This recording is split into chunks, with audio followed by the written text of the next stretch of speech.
All right, let's go back in time to the year 2005 when the Phillies found themselves in a bit of a pickle. Because they had a second baseman who was a pretty good second baseman named Placido Polanco. And they asked him to move to third base, but Placido said, "No, I ain't moving to third base." Which is kind of ironic because years later, Polanco would sign with the Phillies to play third base. But in 2005, he was saying, "No, I'm strictly a second baseman. I ain't moving to third base." Now, the reason why they wanted him to move to third base was because, well, one, they didn't really have a third baseman. And two, they had a hot prospect at the time who played second base coming up through the system. You might have heard of him. His name was Chase Utley. Now, what is the team to do? I mean, you've got a major league player who is refusing to move, and you've got this young upstart hot shot prospect who you want to get every day at bats to. Well, the Phillies decided we're going to move on from the major league player, Placido Polanco. We'll ship him off to Detroit, and we'll get a reliever named Uga Urbina. Uga Urbina was a really, really, really good reliever, and he was really good with Detroit. Now, he comes over to Philly, and he wasn't so good. And he didn't want to be in Philly so much that he decided to take a machete to a gardener and was arrested and never saw a major league mound ever again. But the logic was sound, and I think it needs to repeat itself now. Now, instead of second base, I think it needs to repeat itself with the outfield. Because in my opinion, Brandon Marsh is the odd man out on this baseball team. Brandon Marsh needs to go. They need to trade Brandon Marsh. They need to do it yesterday.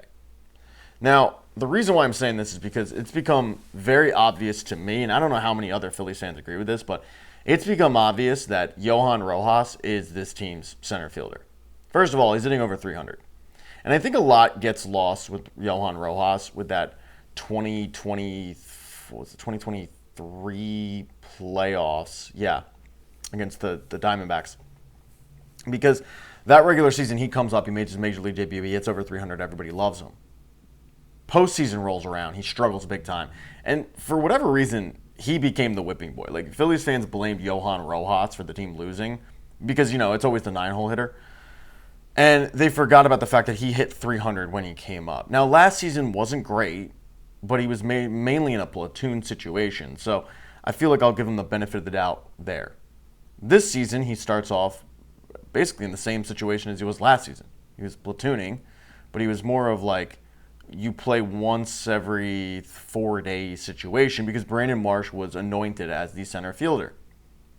But Brandon Marsh is hitting a $130. Now, I don't think Brandon Marsh is a $130 bad, but Brandon Marsh is a dime a dozen. And I've been saying this since he came over.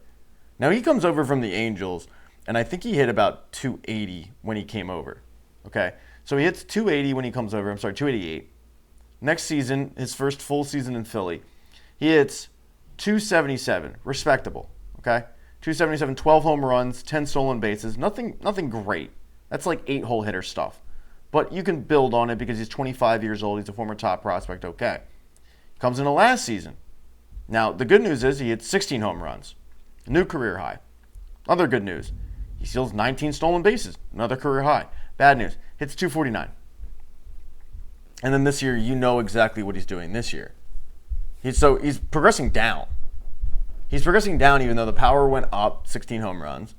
But the production level isn't quite what they thought it was going to be.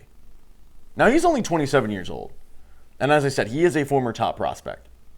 And the reason why the Phillies traded Logan O'Hoppe for Brandon Marsh is very similar to the situation back in 2005. They didn't really have a need for Logan O'Hoppe. Much like in 2005, the Phillies didn't have a need for Placido Polanco. Because with Logan O'Hoppe's situation, he was blocked by this JT Realmuto guy.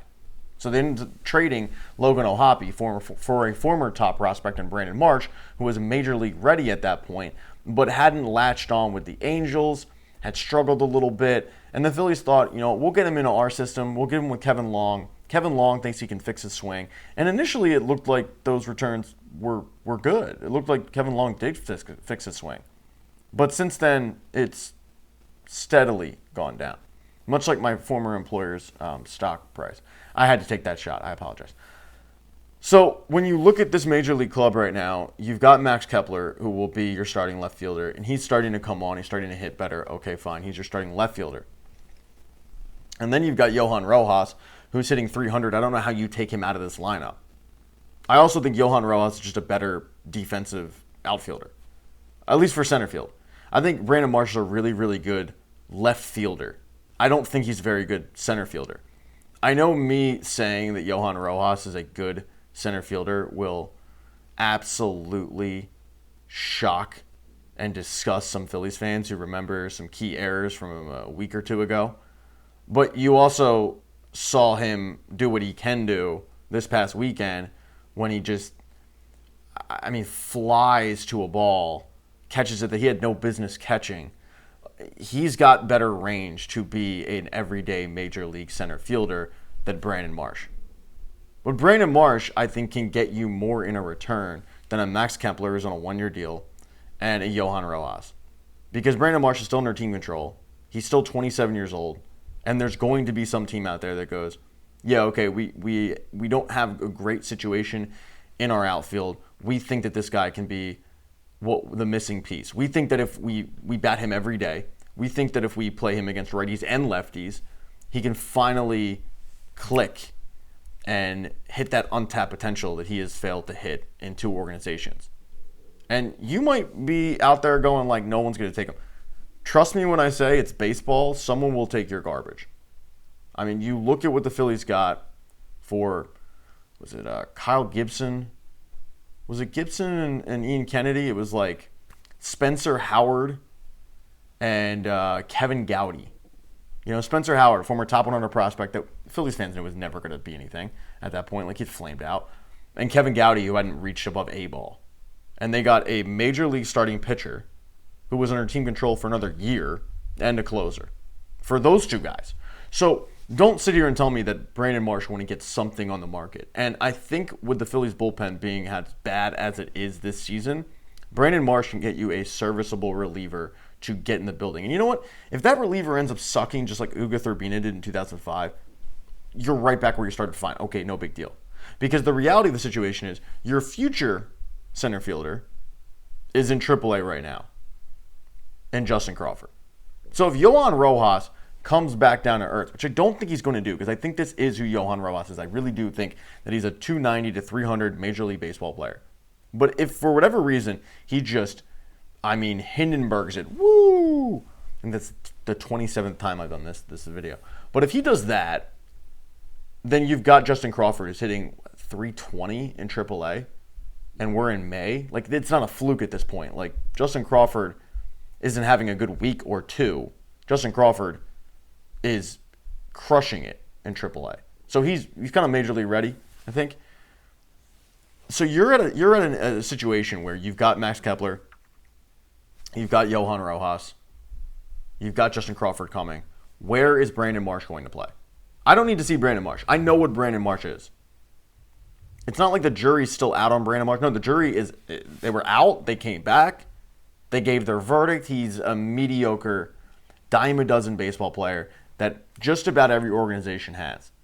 Brandon Marsh would be great on the Rockies right now. Like, send him to Colorado, he'll thrive. But I don't need to see him on a contending baseball team like the Phillies.